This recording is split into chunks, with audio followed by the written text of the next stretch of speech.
ఆచార్య గారికి, అదే రకంగా పాత్ర శాసనసభ్యులు మామిడి గోవిందరావు గారికి, అధికారి ప్రతి ఒక్కరికి నా హృదయపూర్వక నమస్కారాలు.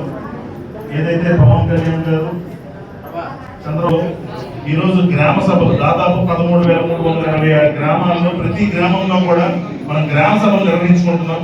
ఈ గ్రామ సభల యొక్క ముఖ్య ఉద్దేశం ఏంటంటే, ఏదైతే ఉపాధి హామీ పనులు మీరు ఎవరెవరైతే వెళ్తున్నారో కేవలం కొన్ని పనులకే పరిమితం కాకుండా దాదాపు 87 పనులకు కూడా ప్రతి పనులను మిమ్మల్ని అందరినీ నిమగ్నం చేయాలనేదే పవన్ కళ్యాణ్ గారి ఉద్దేశం, నారా చంద్రబాబు నాయుడు గారి ఉద్దేశం. అదేవిధంగా ఈరోజు ప్రత్యేకంగా పాతపట్నం సంబంధించి మేజర్ పంచాయతీలో అనేక విధాలుగా మన పంచాయతీని ఎంపీడీ గారు చెప్పినట్టు జిల్లాలోనే స్వర్ణ పంచాయతీగా మనం తీర్చిదిద్దుకునేందుకు మీరు అందరూ కూడా నడుం కట్టి ప్రతి ఒక్కరు కూడా ఇది పూర్తి స్థాయిలో సద్వినియోగం చేసుకుంటారని మనస్ఫూర్తిగా కోరుకుంటూ చిన్న ఆల్రెడీ సబ్మిషన్స్ కొన్ని ఉన్నాయి సార్, ఎమ్మెల్యే గారు దృష్టి కూడా తీసుకొస్తున్నాం. అది ఏ రకంగా అంటే ఇప్పుడు మన రోడ్డు మీద చూసేసరికి డైరెక్ట్ గా ప్రైవేట్ బస్సులు రోడ్డు మీద ఉన్నాయి. మనకి చిన్న కూలీ ఆటో వచ్చినా సరే మనం ఆర్సీలు కలెక్ట్ చేస్తున్నాం. సో కాబట్టి ఒకసారి ప్రైవేట్ పార్కింగ్ ఏరియా కనుక ఉంటుంటే కనుక పంచాయతీలో డైరెక్ట్ గా ట్యాక్స్ కలెక్ట్ చేసే విధంగా అది మన పంచాయతీకి ఉపయోగించున్నది నా కోరిక.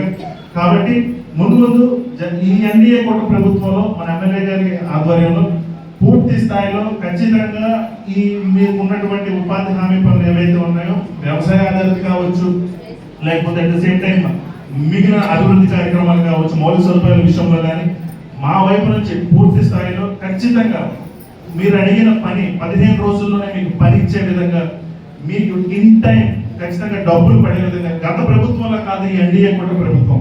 పవన్ కళ్యాణ్ గారు, నారా చంద్రబాబు నాయుడు గారు, నరేంద్ర మోడీ గారు కంకణం కట్టుకొని ఖచ్చితంగా ఆంధ్రప్రదేశ్ ఖచ్చితంగా స్వర్ణాంధ్రప్రదేశ్ గా తీర్చిదిద్దాలనే ఉద్దేశంతో ఈ రోజు వాళ్ళు ముందుకు వచ్చి నడుము బిగించారు.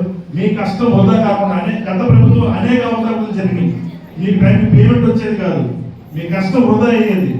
సో ఇప్పుడు ఆ రకంగా కాకుండా ముందు మరింత చక్కగా అందరం అధికారులని ఖచ్చితంగా అందరం కలుపుగా ముందుకెళ్దామని తెలియజేస్తూ థ్యాంక్ యూ సో మచ్. జై జనసేన, జై పవన్ కళ్యాణ్.